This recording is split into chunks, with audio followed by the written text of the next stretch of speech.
안녕하세요, 여러분. 요즘 많은 시니어분들이 이런 고민을 하고 계세요. 요즘 들어서 몸이 예전 같지 않아요. 예전에는 잠 한숨 잘 자고 나면 피로가 싹 풀렸는데, 이제는 자도 천근만근 무겁고 환절기만 되면 비염 달고 살고 마른 기침은 계속 나오고 손발은 너무 차가워요. 이런 말씀을 들을 때마다 마음이 아파요. 병원에 가서 검사를 해봐도 별 이상 없다고 하는데 분명히 내 몸에서는 뭔가 신호를 보내고 있다는 걸 느끼시죠? 그래서 그냥 버티고 있다고 말씀하시는 분들이 많은데 버티시면 안 돼요. 내 몸이 보내는 작은 신호들에 귀를 기울이셔야 해요. 그런데 몸을 돌보는 방법이 돈이 많이 들거나 복잡해야 할까요? 절대 그렇지 않아요. 오늘은 자연에서 얻은 재료로 부담 없이 일상생활에서 건강을 돌볼 수 있는 특별한 방법을 알려드리려고 해요. 바로 우리 조상들이 수백 년 동안 사용해온 본초 숙성꿀 이야기예요. 혹시 어르신들 중에 어릴 때 할머니께서 감기 걸렸을 때 생강을 꿀에 재워서 먹여주신 기억 있으신가요? 기침이 날 때 도라지를 꿀에 담가 두셨다가 한 숟갈씩 떠서 주시던 기억 말이에요. 그게 바로 본초 숙성꿀의 시작이었어요. 본초 숙성꿀이란 말 그대로 좋은 약초들을 천연 꿀에 넣어서 시간을 두고 천천히 숙성시킨 건강식품이에요. 단순히 꿀과 약초를 섞는 게 아니라 자연 속에서 일어나는 놀라운 과학적 변화를 이용하는 거죠. 꿀에 약초 가루를 넣고 시간을 두고 기다리면 가장 먼저 일어나는 일이 뭔지 아세요? 바로 성분 확산이라는 현상이에요. 쉽게 말해서 약초 속에 들어있는 몸에 좋은 성분들이 서서히 꿀 속으로 스며 나오는 거예요. 마치 김치를 담글 때 소금이 배추 속으로 스며드는 것과 비슷한 원리죠. 이게 왜 가능한지 설명해 드릴게요. 꿀은 당도가 높고 끈적끈적한 천연 용액이잖아요. 여기에 약초 가루를 넣으면 약초 속에 좋은 성분들이 농도가 높은 곳에서 낮은 곳으로 자연스럽게 이동하려는 성질 때문에 천천히 꿀 속으로 흘러나와요. 이걸 과학적으로는 확산 법칙이라고 하는데 어려운 말보다는 그냥 좋은 성분들이 꿀 속으로 자연스럽게 녹아나온다고 생각하시면 돼요. 예를 들어서 도라지에 들어있는 사포닌이라는 성분, 계피에 들어있는 향기 성분, 생강에 들어있는 매운맛 성분들이 열을 가하지 않고도 시간을 두고 천천히 꿀 속으로 우러나오는 거예요. 그러니까 꿀이 단순히 보관하는 용기 역할만 하는 게 아니라 약성을 뽑아내는 추출기 역할까지 해주는 거죠. 그런데 혹시 이런 걸 오래 놔두면 상하지 않을까? 하고 걱정하실 수도 있어요. 전혀 그렇지 않아요. 꿀은 수분이 적고 약간 신성을 띠는 성질 때문에 좋은 성분들이 변질되거나 상하는 걸 막아주는 천연 보존제 같은 역할을 해요. 제가 작년에 만들어둔 상황버섯꿀이 있는데 지금도 전혀 변하지 않고 그대로 보관되어 있어요. 꿀 속에는 여러 종류의 천연 효소들이 들어있어요. 이 효소들이 약초 속의 여러 성분들과 만나서 반응을 일으키면 어떤 성분들은 우리 몸에서 흡수가 더 잘 되는 형태로 바뀌기도 하고 몸에 들어갔을 때 더 부드럽게 작용할 수 있는 구조로 변화하기도 해요. 본초 숙성꿀의 진짜 핵심 가치는 두 가지로 설명할 수 있어요. 첫 번째는 추출 방식에 있어요.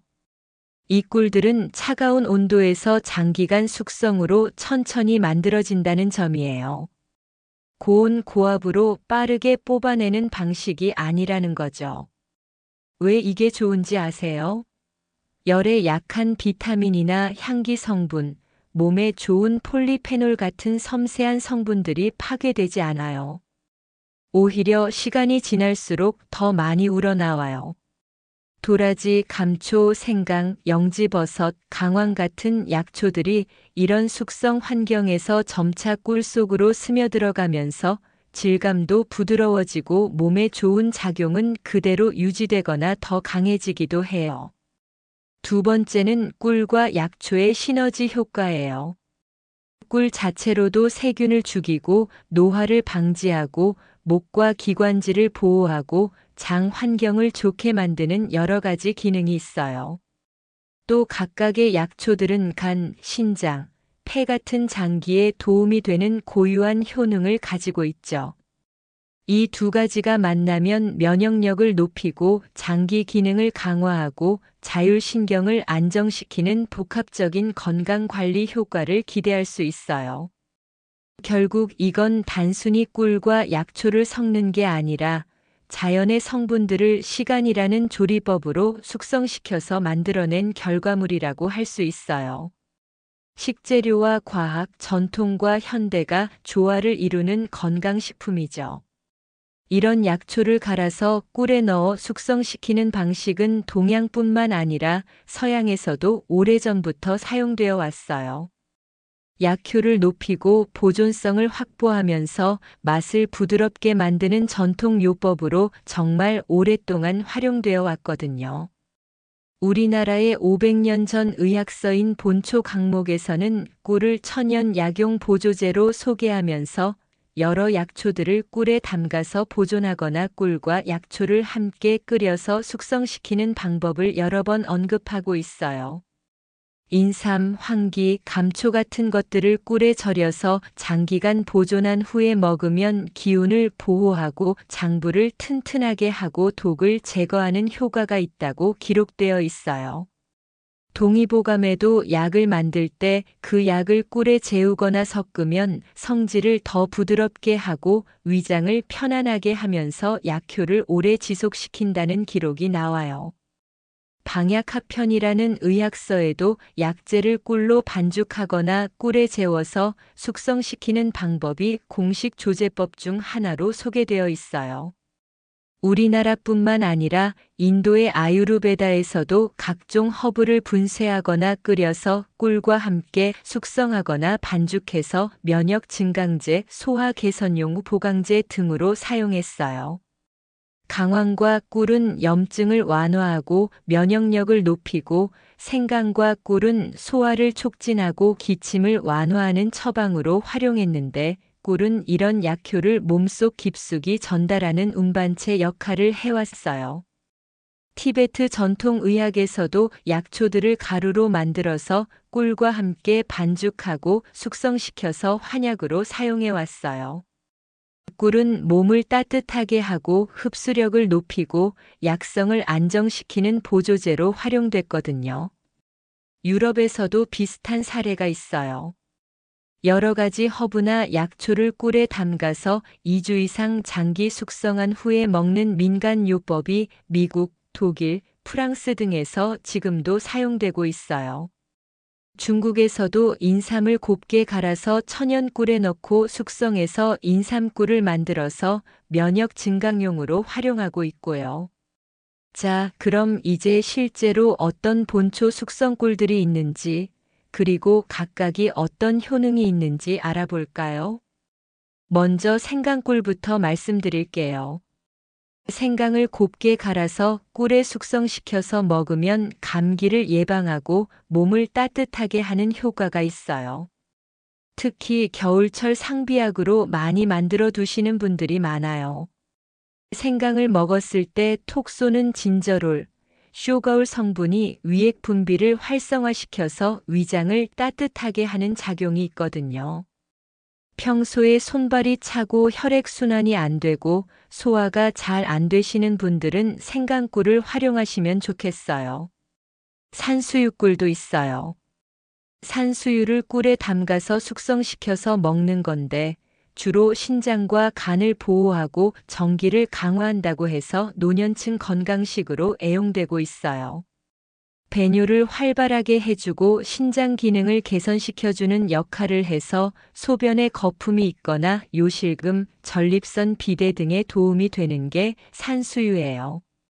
하체의 혈액순환을 도와서 기운을 채워주는 역할을 하기 때문에 속이 차다고 하시는 분들에게도 좋아요. 도라지 꿀은 맛도 좋고 꿀의 달콤함과 도라지의 향이 잘 어우러져요. 도라지는 호흡기에 좋은 건 이미 유명하잖아요. 목하면 도라지, 기관지하면 도라지라는 말이 있을 정도로요. 기침과 가래를 없애주는 역할을 하기 때문에 감기부터 시작해서 급성 기관지염, 폐렴, 천식 같은 다양한 호흡기 질환에 효과가 있어요. 강황꿀은 색깔부터 노란색이 나는 게 특징이에요. 강황의 커큐민 성분이 강력한 항산화 작용과 항염 작용이 있기 때문에 만성질환, 치매, 암, 당뇨를 예방하는 데 도움이 되는 게 강황이거든요. 홍삼꿀과 황기꿀도 있어요. 홍삼과 황기는 대표적인 보약, 보기약의 대명사죠. 홍삼은 기운을 넣어주는 작용을 한다면 황기는 기운이 들어갔을 때 새어나가지 않게 막아주는 역할을 해요. 쉽게 말해서 인삼이 아궁이에 불을 뗄 때 장작의 역할을 하는 거라면 황기는 장작을 떼면서 방문이 열려 있으면 안 되니까 그 방문을 닫아주는 역할을 하는 거예요. 면역력 향상에도 도움이 되고 황기는 성장기 아이들의 키 성장에도 도움을 줄 수 있는 것으로 식약처에서 기능성을 인정받기도 했어요. 차가버섯, 상황버섯, 영지버섯 같은 약용 버섯들로 만든 꿀도 있어요. 이런 버섯들은 웰빙 식품이자 약용 버섯들로 최근에는 항암식품, 항산화식품, 항염증 식품으로 알려져 있어요. 특히 상황버섯은 버섯 중에서도 항암 작용이 뛰어난 버섯으로 알려져 있고요. 오미자꿀은 호흡기와 만성 기침에 효과적이에요. 찬바람만 불면 목이 간질간질하면서 마른 기침이 나고 기침 때문에 일상이 불편하신 분들에게 좋아요. 또 오미자는 당뇨에도 효과적이에요. 인슐린 저항성을 줄이는 성분이 포함되어 있기 때문에 당뇨의 예방과 증상 개선에 도움을 주는 게 오미자거든요. 계피꿀은 아랫배를 따뜻하게 하고 혈액순환뿐만 아니라 혈중 콜레스테롤 조절에도 효과가 있다는 연구가 많이 나와 있어요. 어떻게 만드는지 복잡하지 않을까? 하고 걱정하실 수도 있는데 전혀 그렇지 않아요. 정말 간단해요. 방법을 알려드릴게요. 준비물은 천연꿀과 약초 분말입니다. 이때 사용하는 꿀은 반드시 천연꿀, 토종꿀이어야 해요. 물론 좋은 꿀을 고르는 것이 기본이 되어야 하고요. 여기에 들어가는 약초도 국산으로 좋은 것을 골라서 잘 세척하고 잘 말린 것을 살짝 볶아서 쓰셔야 해요. 각각의 약초마다 꿀과 섞는 비율이 조금씩 달라질 수 있는데 제가 한 가지 예로 맹문동꿀 만드는 방법을 보여드릴게요.